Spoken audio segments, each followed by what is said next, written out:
যখনই বিপদে পড়ে যাবেন আপনি আল্লাহ তাআলার খাস একটি নাম ধরে সাহায্য চাইবেন, বিদ্যুতের গতিতে আপনি সাহায্য পেয়ে যাবেন, আপনার বিপদ মুহূর্তের মাঝে দূর হয়ে যাবে। ব্যবসা বাণিজ্য লস, সার কাছে শুধুমাত্র শত্রু আর শত্রু বিপদে আপনাকে গ্রাস করে রেখেছে, কোনো কাজেই যেন সফলতা নাই, যেটাতে হাত দেন সেটাতেই লস, কোনো কিছুতে আপনার সাফল্য নাই, সন্তান কথা শোনে না, স্ত্রী কথা শোনে না, পরিবার পরিজন নষ্ট হয়ে গিয়েছে, কিভাবে আপনি বাঁচবেন? প্রবাসে আটকা পড়ে গেছেন, আসতেও পারেন না, কোনো কাজও পাচ্ছেন না, আপনি আমলটা করেন।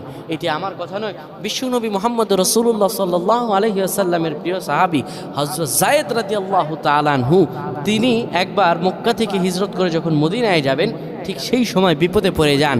ওনাকে একটি লোক বিপদে আটকে ফেলে এবং ওনাকে হত্যা করার চেষ্টা করে। তখন তিনি আল্লাহ তাআলার এই খাস নামটি ধরে সাহায্য চেয়েছিলেন, আল্লাহ তাআলা তাকে বিপদ থেকে মুক্ত করেছেন। সুবহানাল্লাহ।